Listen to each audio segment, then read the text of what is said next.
com o esplendor de um rei, em majestade e luz, faz a terra se alegrar, faz a terra se alegrar. Ele é a própria luz, e as trevas vão fugir, tremer com sua voz, tremer com sua voz. Quão grande é o meu Deus, cantarei quão grande é o meu Deus, e todos hão de ver quão grande é o meu Deus.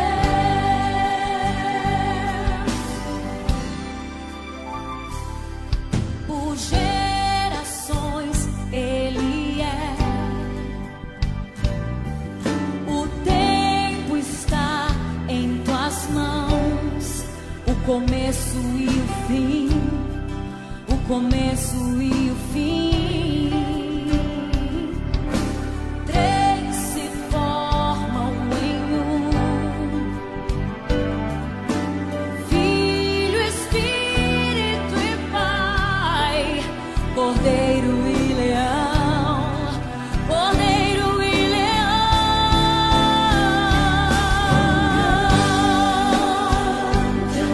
Eu cantarei, cantarei quão grande é o meu Deus, e todos hão de ver quão grande é o meu Deus.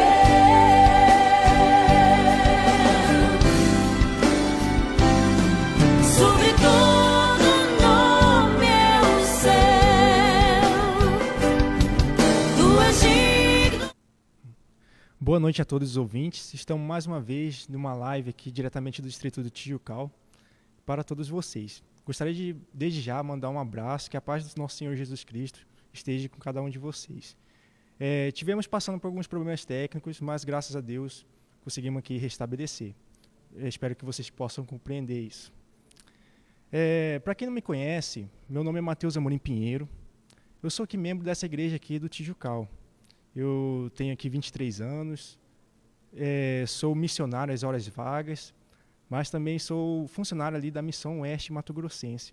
E eu estou muito feliz de poder aqui compartilhar a palavra do Senhor. Mas antes de iniciarmos aqui o estudo da palavra do Senhor, é sempre importante a gente fazer uma oração para pedir ali a bênção do Espírito Santo, para que Ele abra o nosso coração, para que a gente possa compreender tudo aquilo que for dito. Então feche seus olhos onde você está nesse momento e vamos fazer essa oração ao nosso Senhor. Querido Deus, agradecemos mais uma vez pela oportunidade de estarmos aqui tendo essa comunicação contigo. E estamos felizes porque quando a gente descansa, o Senhor trabalha em nosso favor. Pedimos ao Senhor que o Senhor venha perdoar qualquer tipo de ofensa que tenhamos cometido contra Ti ou contra o nosso próximo. Pedimos ao Senhor que o Senhor venha nos conceder a paz, que somente vem do Senhor. E também venha nos dar a esperança. E que isso que nós te pedimos, não porque há mérito algum em nós, mas porque Cristo morreu por nós na cruz. Amém. A Bíblia é um livro fantástico. Ela explica para a gente muitas coisas. Tem momentos que a Bíblia vai explicar algumas coisas através de doutrina. Em outros momentos, ela vai explicar as coisas através de leis ou de cartas. E vai ter momentos também que ela vai explicar algumas coisas através de histórias. E hoje eu venho trazer uma história para nós estudarmos. Essa história se passou há 4.000 anos atrás. Realmente, se passou há muito tempo, mas tem ensinamentos extremamente atuais para a nossa vida. Eu estou falando aqui de Abraão e Ló. Abraão, ele nasceu numa região chamada Mesopotâmia, numa cidade chamada Ur dos Caldeus. Ele sempre, desde cedo, foi servo do Senhor.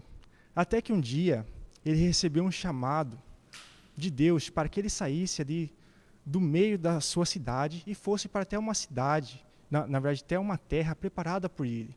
E ali ele seria pai de uma grande nação. Então, ele sai da Mesopotâmia, vai até Canaã. De Canaã acontece uma seca. E ele desce ao Egito para poder comprar ali mantimentos para repor seu estoque. E quando ele volta ali do Egito para Canaã novamente, ele já volta muito rico. Ele tinha muito ouro, muita prata e muitos rebanhos. Interessante que essa bênção que Deus derramou sobre a vida dele foi porque ele era fiel. Mas isso só não retia apenas a ele, mas também a toda a comunidade que o cercava. Inclusive, o seu sobrinho Ló o acompanhava nesse tempo. E dali eles foram para uma região em Canaã, chamada Betel. E ali eles armaram ali suas tendas e moraram por um bom tempo. Desde sempre, em toda essa jornada, pela região ali do Oriente Médio, Abraão e Ló passaram por muitas dificuldades, provações. Mas isso nunca afetou ali a amizade que eles possuíam. Se você perguntasse para alguma pessoa que convivia com os dois naquele tempo, eles iam informar que eles eram melhores amigos. Só que aconteceu um probleminha. Um probleminha que se tornou uma grande confusão. Os dois se tornaram tão ricos que eles tinham tantos rebanhos que a terra era insuficiente para poder sustentar os dois ali. Havia muito gado, muitas ovelhas, muitos camelos, etc. E Abraão e Ló, aconteceu o seguinte problema, que como era tamanha a terra era insuficiente para sustentar os dois, começou a haver uma confusão entre os pastores de Abraão e Ló, brigando ali por disputa de espaço, não havia pasto suficiente. Então, era uma coisa insustentável. Então, Abraão viu que eles não poderiam mais conviver juntos. Então, ele traça ali um plano e ele chama seu sobrinho para conversar. E ali, ele busca ali a conciliação. Esse plano está registrado no livro de Gênesis, capítulo 13, versos 8 e 9. Lá diz assim, em Gênesis capítulo 13, versos 8 e 9, lá diz assim, ó. Um dia, Abrão, nesse tempo ele chamava Abrão, ainda não era Abraão, disse a Ló, nós somos parentes chegados, e não é bom que a gente fique brigando, nem que meus empregados briguem com os seus. Vamos nos separar, escolha, a terra está aí, toda ela. Se você for para a esquerda, eu irei para a direita. E se você for para a direita, eu irei para a esquerda. Nós sabemos que a terra, ela foi prometida a Abraão, desde o princípio. Mas Abraão sempre priorizou ali o bom relacionamento com a sua família. Então ele não colocou isso na mesa. Ele sempre buscou ali a paz, a harmonia em seu lar. Isso é um grande exemplo para nós hoje. Muitos cristãos, sobre circunstâncias semelhantes ou até mesmo simples casos do nosso cotidiano, quando surgem esses conflitos, nós temos aqui a oportunidade de mostrarmos que somos diferentes, que Deus vive em nós, habita em nós. Só que nesses momentos, a gente tem um espírito egoísta, se apega aos nossos interesses pessoais e não cedemos em alguma parte. E o que isso tem acontecido? O que isso tem levado?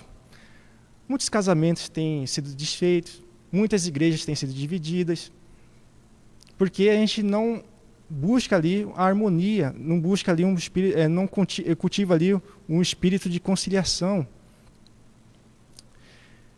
Se a gente buscasse um pouco mais a paz e a harmonia, muitos problemas de relacionamento seriam solucionados e as pessoas, com certeza, viveriam mais felizes. Será que as pessoas desse mundo têm visto Cristo em nós? Essa é uma pergunta que a gente deve refletir nessa noite. Infelizmente, Ló não mostrou nenhum tipo de gratidão para com a atitude generosa do seu tio, que deixou ele escolher para onde ele poderia morar. Com um espírito egoísta, movido pela cobiça, ele tentou tirar todas as vantagens possíveis dessa situação. Se você observar ali em Gênesis 13, no próprio capítulo que a gente estava lendo, no verso 10, vai dizer assim: olhou então Ló e viu todo o vale do Jordão, até a cidade de Zoar. Tinha bastante água, era como o jardim do Senhor, ou como a terra do Egito. Realmente, se você parar para analisar, a região mais bela e bonita, mais fértil ali da região da Palestina, era essa região do Vale do Jordão. Tinha basicamente ali 5 cidades. Ali tinha belas campinas, grandes plantações de vinhas, tinha cidades muito belas, belos palácios. Se você queria se tornar rico, era só você ir nessa cidade. Muitos viajantes que passavam por ali iam falar que aquela região era como se fosse o paraíso perdido. Realmente, era um local bom de se morar. Tipo, se é olhar pelos olhos humanos. Então, deslumbrando ali, com a visão ali dos benefícios materiais que ele poderia ter, Ló olhou, viu, aqui eu vou poder aumentar aqui minhas posses, meu gado vai aumentar muito, vou poder aqui construir meu palácio, e meus filhos aqui vão poder enriquecer nesse local. Então, Ló escolhe se mudar para a cidade mais pecadora do mundo antigo. A Bíblia deixa claro em dizer que aquela cidade era uma cidade corrupta. Havia ali homens maus, imorais, e não era bom que um cristão mudasse para aquela região. Mal sabia que Ló, ao levar ali a sua família, os seus bens materiais, seus servos, seus filhos, isso ele colocaria tudo em risco. Isso traria graves consequências para ele no futuro. Já diferente do seu sobrinho Ló, Abraão, que, diga-se de passagem, ele era muito mais rico do que Ló, mas isso nunca afetou ali sua espiritualidade com Deus. Sempre ele foi um exemplo de conduta, um homem justo. Ele escolheu viver em um outro local chamado Hebrom. Era um lugar belo, bonito, mas era simples, não tinha toda aquela pompa das cidades do Vale do Jordão. E ali, ele se muda para lá e ele, por onde ele passava, Abraão, ele era uma bênção ali para toda a comunidade. Mas, por que Sodoma e Gomorra se tornou uma cidade tão ímpia, tão violenta assim? Quais foram os motivos, qual é o contexto histórico que levou essa cidade a ser destruída pouco tempo depois? Ao levar em consideração ali o contexto geográfico, eles ficavam ali localizados em uma região importante para o comércio. Muitas rotas comerciais passavam por ali, e muitas caravanas vindas do Oriente, trazendo ali especiarias e muitas mercadorias, eram trazidas para aquelas cidades, e ali eles enriqueciam através ali do comércio. Muitas pessoas ali construíram muitos palácios luxuosos, grandes monumentos. Só que a riqueza, eles não souberam administrar ali essa bênção que eles tinham recebido. Eles começaram ali a utilizar o tempo que eles tinham ali livres para ir atrás de paixões, prazeres momentâneos que esse mundo oferece, que sabemos que, na verdade, só prejudica o homem. Quando a gente fala assim, Sodoma e Gomorra, qual que era o pecado deles? Muita gente somente da imoralidade. Mas nós temos uma revelação muito importante no livro de Ezequiel, capítulo 16, versos 49 e 50. Lá nós temos uma descrição ali da cidade. E eu peço para que você preste atenção no que será lido aqui nesse momento. Ora, esse foi o pecado da sua irmã Sodoma. Ela e suas filhas eram arrogantes, tinham fartura de comida, viviam despreocupadas e não ajudavam os pobres e necessitados. eram altivas em cometer práticas repugnantes diante de mim. Por isso, eu me desfiz delas, conforme você viu.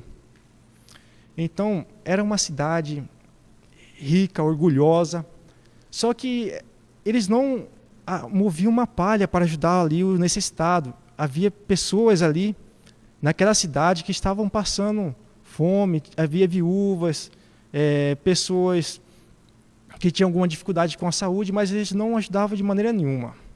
Ele usava todos os seus recursos ali em busca de prazeres. Qual que é a nossa lição que nós tiramos dessa passagem? Satanás, irmãos, ele tem mais êxito em seus ataques quando as pessoas estão ociosas. Preste atenção nisso. Um exemplo, Eva ali no Jardim do Éden, os habitantes de Sodoma, Davi, quando ele estava no Palácio de Inverno, ele não foi ali à batalha com os seus soldados, ele ficou ali na cidade. E você vê os resultados que isso ocorreu na sua vida. Então devemos ficar atentos nesses momentos. Em Sodoma, havia muitos prazeres, orgias, banquetes, bebedeiras. As paixões mais abomináveis ali eram praticadas sem limites. O povo não apenas desafiava a Deus abertamente, mas eles tinham prazer na corrupção e na violência. Mas antes dessa cidade ser destruída, antes de vir o juízo de Deus, será que eles tiveram a oportunidade de conhecer o Senhor, se arrepender dos seus pecados? Sim. Se nós levarmos também, novamente, o aspecto histórico, eles foram um povo que viveu mais próximo a grandes acontecimentos nesse mundo. Eles conheciam ali a história do dilúvio. Eles sabiam por que aquele povo do dilúvio foi destruído. Por causa da maldade deles. Eles também conheciam a história da Torre de Babel, a rebelião daquela cidade e as consequências que isso trouxe para a humanidade. Mas mesmo assim, isso foi ignorado. Eles também conheceram Abraão. Em certa ocasião aconteceu uma história, um acontecimento bem importante, bem, na verdade, parece até filme de cinema de Hollywood. Certa ocasião, um exército formado ali, liderado por Elão, havia 4 exércitos liderados por ele. Ele foi fazer guerra com 5 exércitos formados ali pela coalizão ali das cidades do Vale do Jordão, Sodoma e Gomorra. Houve uma peleja muito grande. E as cidades do Vale do Jordão foram derrotadas por esse rei de Elão. E o que acontece quando um exército derrota seu inimigo? Nos tempos antigos, esse exército ia até a cidade do derrotado e ali saqueava, pegava ali todo o alimento que tinha nos estoques, pegava todos os materiais, as pedras mais preciosas, os metais mais preciosos. Inclusive, eles levavam pessoas cativas para a sua terra. Eles tinham 2 objetivos ali em levar as pessoas cativas. A primeira hipótese era para eles serem vendidas como escravos. E a segunda hipótese é que um costume meio horripilante que existia ali nas civilizações de Canaã era o seguinte: eles tinham o costume de oferecer pessoas em sacrifício em cultos pagãos, principalmente crianças. Se você pesquisar ali o deus Moloque, você vai ver ali as coisas abomináveis que eles faziam no tempo antigo. E essa hipótese não pode ser descartada. Inclusive, isso levou aquelas civilizações a serem destruídas tempos depois, por causa da sua perversidade. Ló, nesse tempo, ele já estava morando em Sodoma. Inclusive, ele foi levado cativo por esse exército de Elão. Só que, graças a Deus, uma das pessoas que estava sendo levada cativa conseguiu escapar e foi avisar a Abraão que aquilo que havia acontecido, que havia havido uma guerra e eles perderam e agora eles estavam sendo deportados para uma outra região. Então, prontamente, Abraão preparou ali 318 soldados. 318 soldados preparados para a guerra. Você vê que tamanha quantidade de servos que Abraão poderia ter, o poder econômico que ele tinha. Mas como que Abraão poderia, com 318 homens, derrotar 4 exércitos poderosos? Pelo aspecto humano, pela visão humana, isso parecia impossível. Inclusive, os cidadãos de Sodoma acreditavam nisso. Era impossível eles voltar para casa. Mas o diferencial de Abraão é que ele tinha Deus junto com ele. E com 318 homens, ele conseguiu derrotar aquele exército e ainda conseguiu matar ali o rei de Elom. E libertar todos aqueles cativos e devolver ainda aquilo que foi roubado deles. Isso foi um grande testemunho vivo na vida dessas pessoas. Nessa mesma ocasião, Abraão se encontrou com Melquisedeque. Ele era o rei e sacerdote de Salém. Então os habitantes de Sodoma tiveram a oportunidade de conhecer Abraão e Melquisedeque, e além de eles conhecerem Ló. Mas isso não gerou ali neles arrependimento em algum momento. Pelo contrário, isso aí virou ali motivo para eles depois de gozação. Como que uma pessoa adora um Deus invisível? Isso aconteceu. Todos os esforços divinos foram rejeitados por essa cidade. Então, aquela cidade foi ali condenada, atingiu ali o limite da perversidade. Tempos depois, passado alguns, não sabemos o tempo, se foi meses ou anos, mas Deus enviou 2 anjos para poder investigar essa cidade. E Ló, nesse tempo, ele estava ali no portão ali e viu esses 2 viajantes se aproximando ali da cidade. Os habitantes de Ló, eles não conheciam o verdadeiro caráter daqueles anjos. E não sabiam que, na verdade, eles eram anjos. Então Ló, conhecendo já a perversidade da cidade, ele se compadeceu deles. E foi ao encontro desses 2 viajantes estrangeiros e ofereceu ali a sua casa para eles poderem passar a noite. Porque se eles passassem a noite na praça da cidade, certamente eles sofreriam algum tipo de crime ou seriam abusados sexualmente. Isso já acontecia isso há muito tempo. E Ló se encontra então com esses 2 viajantes e oferece sua casa. Só que de primeira, os 2 viajantes negam. Não, a gente não vai passar a noite em sua casa. A gente vai passar a noite ali na praça da cidade. Com essa resposta que os 2 anjos deram a Ló, eles tinham uma dupla finalidade. Ver se realmente Ló estava sendo sincero, se ele era um homem justo, e se realmente aquela cidade era perversa, como muitas pessoas diziam. Mas aí que com essa resposta que Ló ficou ainda mais convencido que deveria levar eles para casa. Então ele consegue levar esses 2 viajantes para a sua casa, e quando eles estavam ali já preparando ali para poder dormir ali nos seus aposentos, uma multidão iníqua, composta por crianças, jovens e até mesmo idosos, começou a bater na porta da casa de Ló,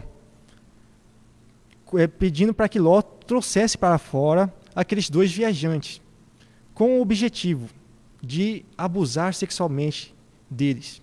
Que coisa absurda, não? Mas aí Ló rejeitou de primeira, só que aí eles começaram a ficar mais irados e ameaçaram, se Ló não trouxesse aqueles 2 viajantes para fora, eles iam invadir a casa. Então Ló toma uma atitude drástica, ele sai ali para fora da sua casa e tenta ali dialogar, através do diálogo, tentar convencer eles a desistir daquela maldade que eles pretendiam. Só que as palavras que Ló disse a eles: irmãos, não façais tal loucura, não faça esse mal a essas pessoas. Isso foi como se fosse gasolina jogada ao fogo. Aí que eles ficaram mais instigados a cometer esse crime. E eles ameaçaram Ló. Se Ló não saísse da frente, eles iam fazer Ló em pedaços. Então, nesse momento, entram então os 2 viajantes desconhecidos até o momento. E eles puxam Ló pelo braço para dentro da casa. E eles, com poder sobrenatural, eles ferem de cegueira toda aquela multidão, de uma tal forma que eles não conseguiam nem apalpar, nem achar o caminho de volta para casa. Então eles voltam para dentro, Ló e os 2 anjos, e ali é revelado a Ló o verdadeiro motivo daquela missão. Os clamores contra a cidade de Sodoma haviam subido até os céus, toda aquela perversidade que eles haviam cometido. E Deus mandou eles ali com o único objetivo de ver se encontrasse ali algum justo para poder ser salvo, porque eles destruiriam a cidade ao amanhecer do dia. Então, aqueles viajantes que Ló jurou proteger, agora eles oferecem a proteção a Ló. Agora pense comigo, e se Ló não tivesse oferecido ali a sua casa para aqueles 2 viajantes, se ele não exercesse ali a cortesia com essas pessoas, será que ele poderia ter sido salvo? Essa é uma pergunta que fica. Cada ato, em Patriarcas e Profetas, capítulo 13, tem um texto muito interessante que gostaria de falar para vocês nessa noite. Cada ato de nossa vida, por pequeno que seja, tem sua influência para o bem ou para o mal. São as pequenas coisas que provam o caráter. São os atos praticados com coração prazeroso e voluntário que Deus aprova, meus irmãos. Então, isso deve ser um hábito do cristão. Tratar as pessoas bem, receber bem, dar suporte a eles, os mais necessitados. Porque você não está fazendo isso somente a pessoa, mas você está agindo diretamente com Deus, trabalhando com Deus. E Deus se agrada disso. Então Ló teve a oportunidade de levar essa mensagem de advertência às pessoas ali daquela cidade. E todos aqueles que aceitassem a mensagem de advertência e fugissem com ele para as montanhas seriam salvos. Então Ló parte em direção à casa dos seus filhos. E ele bate no meio da noite, grita: ei, levantem-se depressa, essa cidade será destruída. Fuja daqui. Só que aí os seus filhos acordaram meio assustados e viram: pai, o senhor está louco? Que superstição é essa? Onde que essa cidade será destruída? Eles não levaram a sério ali a mensagem de advertência de Ló. Por que eles deixariam essa cidade levar pensamento humano? Tudo que eles tinham estavam lá, suas posses, suas riquezas, seus palácios, porque eles acreditariam ali em um homem, somente pela sua palavra. Então Ló não conseguiu ali convencer seus filhos, e havia pouco tempo, então ele vai até a casa dos seus genros e filhas para poder também levar essa mensagem de advertência. E ele bate lá: ei, levantem-se, fujam dessa cidade, porque essa cidade será destruída. Mas a mesma coisa se repetiu lá. Eles acharam que até Ló estava bêbado, fazendo graça, mas não estava, era uma situação séria, que eles deveriam acreditar e sair o mais depressa possível. Mas eles rejeitaram, porque tudo que eles tinham estava naquela cidade, suas posses, sua família. Não havia nenhum tipo de sinal no céu ou na terra que essa cidade seria destruída. Realmente eles tinham razão. Não houve nenhum tipo de sinal no céu ou na terra indicando que aquela cidade será destruída. Eles não ali exerceram ali a sua fé. Eles negaram ali a mensagem de salvação.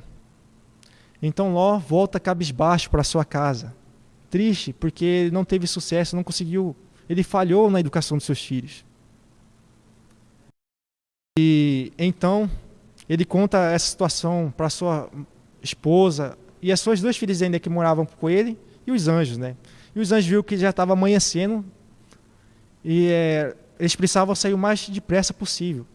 Mas Ló estava aterrorizado, ele estava assustado, ele estava postergando ali, estava enrolando para poder sair da cidade. Ele não sabia, ele não acreditava que isso poderia acontecer um dia. Então os anjos pegam Ló pelo braço, a sua esposa, e levam para fora da cidade. e dão instruções específicas para eles. Fujam para as montanhas, não olhe para trás, porque essa cidade será consumida. Só que Ló, já com sua fé enfraquecida, por anos vivendo ali numa cidade corrupta, ele pede, lá é muito longe, eu não vou conseguir chegar lá a tempo, me deixa eu ir para aquela pequena cidade. Ela é pequena, essa cidade que ele se refere é Zoar.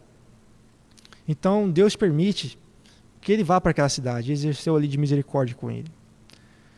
Só que enquanto ele estava na planície, em direção ali, em fuga, um dos fugitivos ali se atreve a olhar para trás, desobedecendo ali as ordens. Era a esposa de Ló.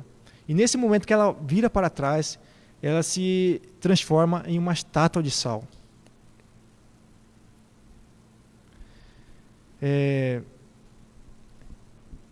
Essa situação poderia ter sido evitada.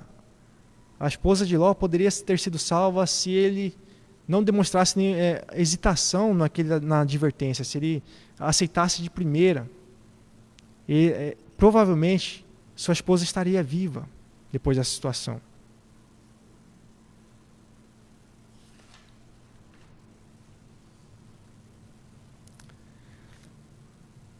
Devemos, amigos, estar atentos contra o tratar levianamente as providências graciosas de Deus para a nossa salvação.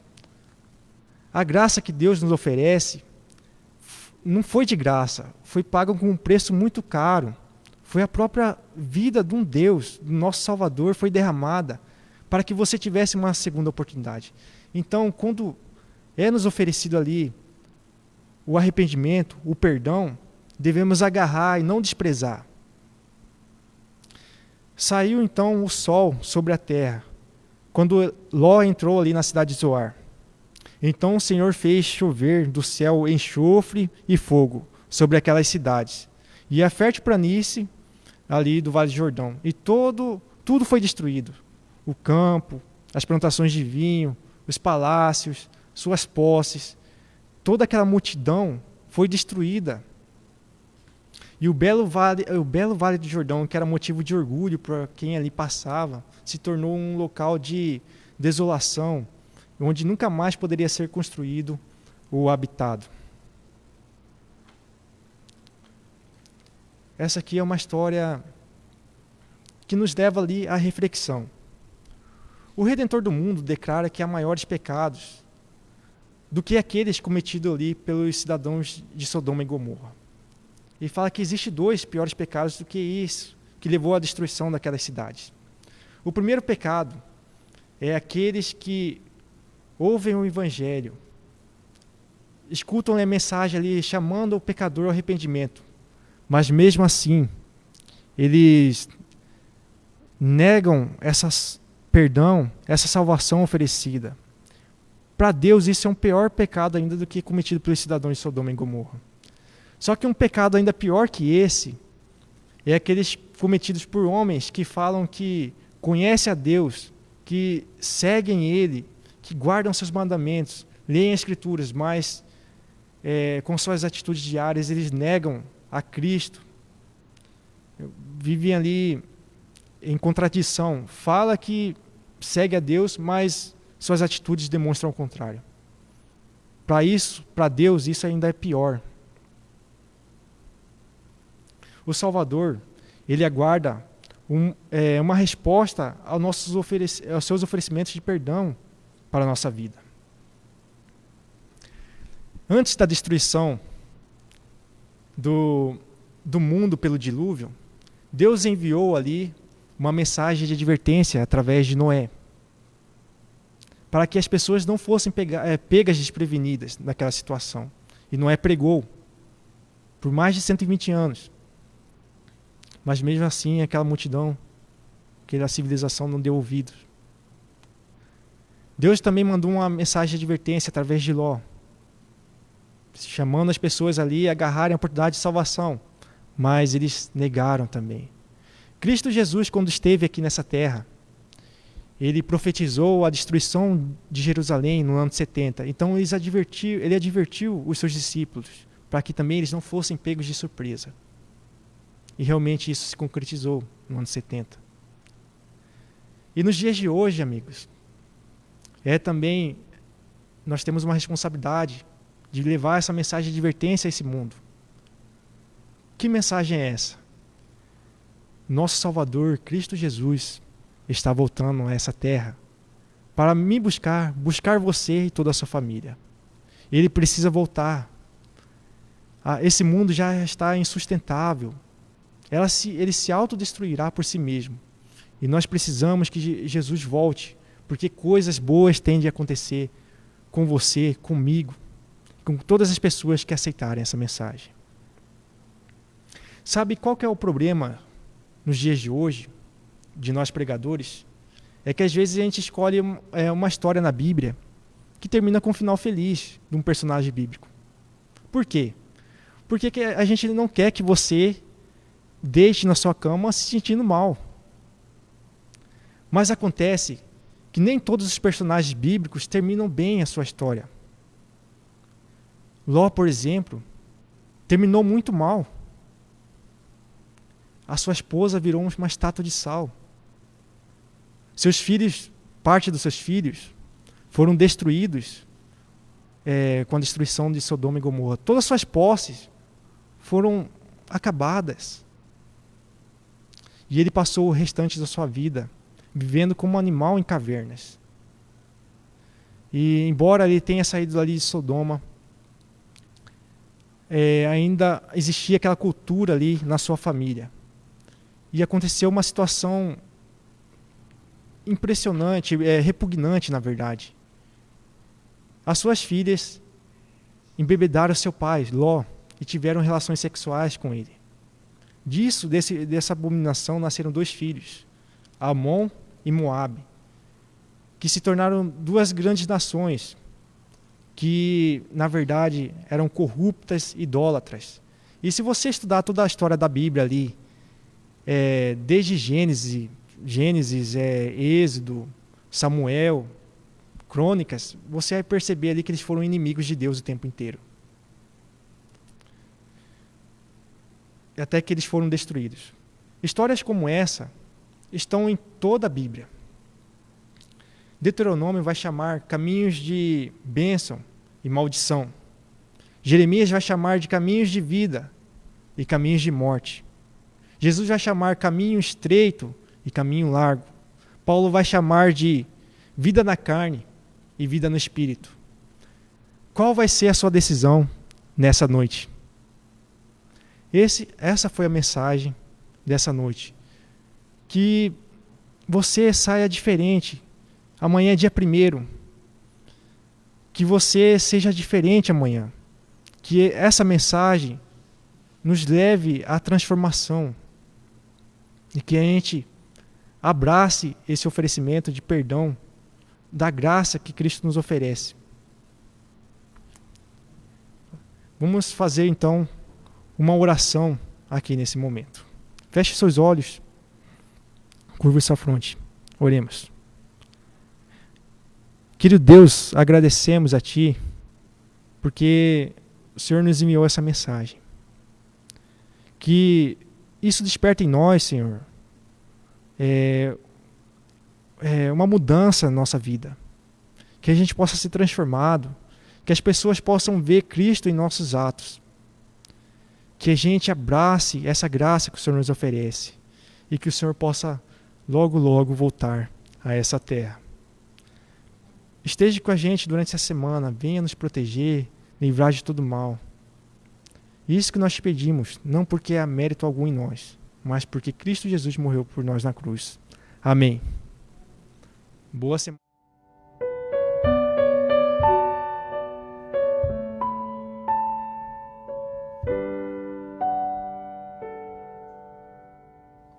Em breve, isso ainda faz sentido. Espero, mas tempo é relativo.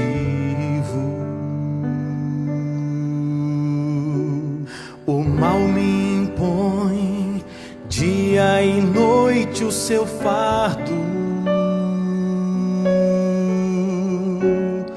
A paz dura só uma fração de segundo. O que é o tempo para alguém que está cansado? Não sabe mais se um dia terá alívio. Em breve isso ficou escrito para muitos, poeira de um velho livro. Milênios depois, tudo parece um mito. Viver pela fé, alguém quer correr o risco. Mas o que é o tempo quando se é eterno? Um ano inteiro é como um dia apenas. O que é o futuro para aquele que é absoluto e me alcançou na hora da minha angústia? Em breve, no tempo de Deus, contemplarei a promessa feita por quem jamais falhou. Sua demora em retornar é misericórdia para me salvar, me devolver o sorriso eterno. Em breve,